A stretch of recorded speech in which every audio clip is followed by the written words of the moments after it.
Terry was at her Northeast Charlotte home when police say that her boyfriend stabbed her to death. Detectives are still searching for him right now, and Aliyah Terry learned that she helped her write a book and shared her testimony about domestic violence.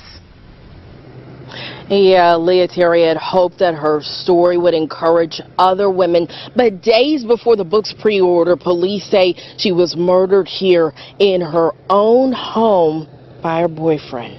She was a beautiful person inside and out. She kept a beautiful smile. But David says her friend had endured and overcome much heartache. She recently wrote her account about it in a book called The Queen Experience. Davis is the book's publisher and says Terry had hoped her story would inspire abused women. She talked about domestic violence, which is very ironic because that's exactly what unfortunately led to her demise. Monday, 3 days before the book's pre-order, police responded to Terry's house on Gold Pan Road for domestic disturbance. By the time they arrived, they say the man was gone. 4 hours later, they responded again and found Terry dead inside. Her boyfriend, 32-year-old Isaiah Henderson, was missing. Police are still searching for. There's a place we're all supposed to feel safe. A sanctuary. Your home. But for some, the very walls that should protect them are the ones that trap them. What if the person you trusted, the one you let in, was the one person you should have feared the most? This is Aliyah Terry, a mother of two, an author, a woman who wrote a book to help other women escape domestic violence. Her message was a lifeline. But just days after her book was available for pre-order, the police got a call. They found Aliyah in her own home. She was gone. A victim of the very violence she taught others to fight against. The final hours of her life are a puzzle, a fight, and a desperate, silent scream for help that the system missed. We're going to put the pieces together, and what you'll find here isn't just a story about how she died, but a warning about how you can survive. Stay with me. Welcome to Unseen True Crime Stories, where the darkest secrets and untold cases come to light. Consider subscribing and tapping the notification bell. That way, you won't miss our next true crime story. Before she was a victim, Aliyah was a mother of two, full of life at 35. Friends and family remembered her for an unforgettable smile. She was a woman who had endured heartache, but who chose to turn her pain into a purpose. Aliyah was a survivor. Her purpose was a book. The Queen Experience was more than just a story, it was a blueprint. Her message was simple but powerful, for women to recognize their value, to know there's help, and to walk away from bad situations. She wasn't just writing about the problem, she was writing the solution. And in a final act of love for her children, she designated 50% of the book's pre-order sales to a fund for them. A remarkable woman with a clear plan for the future. Aliyah's plan for the future, however, included her live-in boyfriend, Isaiah Andrew Henderson III. To those on the outside, their relationship was just another couple in the neighborhood. They lived together. They shared a home. But to those who knew them best, something was off. We all have blind spots. We see what we want to see in the people we love. But what if you could train yourself to spot the red flags? To see what others missed? Missing details like this can be the difference between a close call and a complete disaster. You might think you have all the information you need, but you don't. And that's exactly what puts people in danger. Her neighbors had a name for it. They called the relationship toxic. They saw it in the way Isaiah controlled her. They saw it in the way she seemed to be losing herself. And they had a feeling that things were getting worse. They all saw it. The relationship wasn't just bad. It was getting more dangerous. The neighbors saw it. They saw the control. They saw the fear. It started with small things, then grew. One neighbor recounted seeing Isaiah take Aliyah's keys. Not borrow them. Steal them. So she couldn't leave the house. Think about that. Your own home. And you can't even walk out the door. Another time, Aliyah was on the phone with a neighbor. Mid-conversation, her voice changed. A whisper, urgent. He's about to snatch my phone. Then, silence. Hours passed before that neighbor could reach her again. These weren't isolated incidents, these were deliberate moves to cut her off, to isolate her, and the police. They were called to Aliyah's home before. More than once. There was even a call about a breaking and entering. But when officers arrived, they found Isaiah inside because he lived there. They determined technically no crime was committed. No charges, no real intervention. Just a system that couldn't see the danger hiding in plain sight. Have you ever known someone in a relationship like this?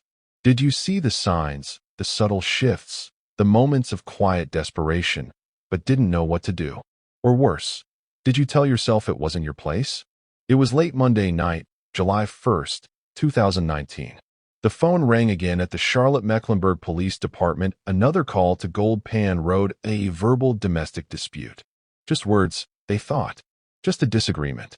Some of you are watching this, thinking you'd never be in this position. You're certain you'd spot the signs and get out. You're so confident that you probably won't subscribe.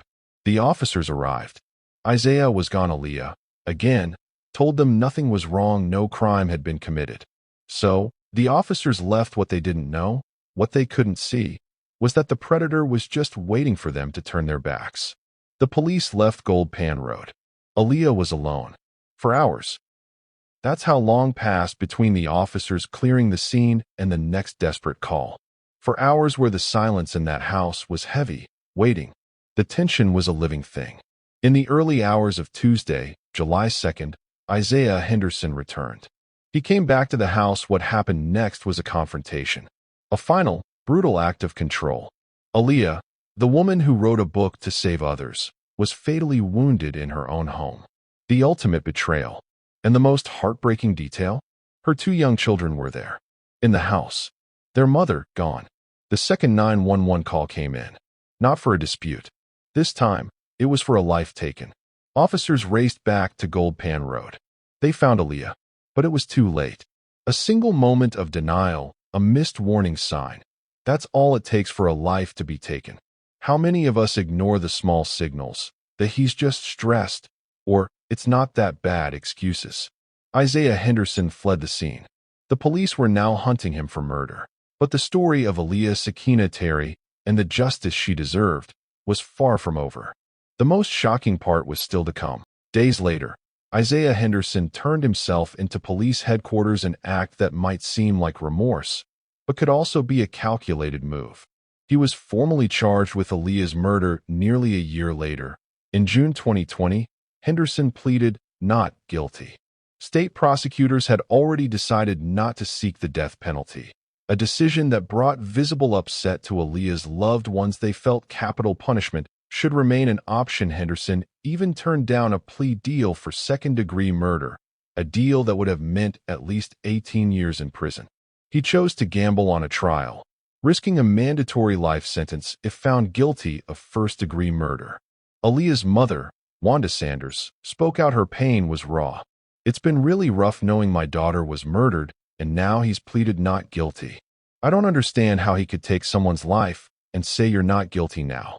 Her words echo the enduring burden on families. A wound reopened with every legal step. Aliyah's book was her cry for help to other women. It was a lifeline. But she couldn't save herself. You have a chance to be better, to be smarter, to be more prepared. Aliyah's story isn't finished. We still don't know his final sentence, but the message is clear. Domestic violence isn't just about physical harm. It's about control, isolation, and a quiet escalation that can end in a heartbeat. The biggest regret in life isn't making a mistake. It's seeing the warning and doing nothing. You've seen what happens when people look away. You have a choice right now to either learn from this or pretend it doesn't matter. If you really want to honor Aliyah's legacy and protect yourself and the people you love, there's only one thing to do. Let me know your thoughts on the comments below. This is the kind of story Unseen True Crime Stories is dedicated to sharing. Not just for entertainment, but for vital, grim lessons. If this story stirred something in you, if it made you think, then you know you need to be here for the next one. Hit that subscribe button, turn on notifications, and if you're still scrolling past without joining, I have to ask, what truth are you afraid to face? What essential understanding are you willing to miss out on? Tell us in the comments. We'll be here, continuing to shed light on the shadows, because sometimes understanding the darkness is the only way to find the light.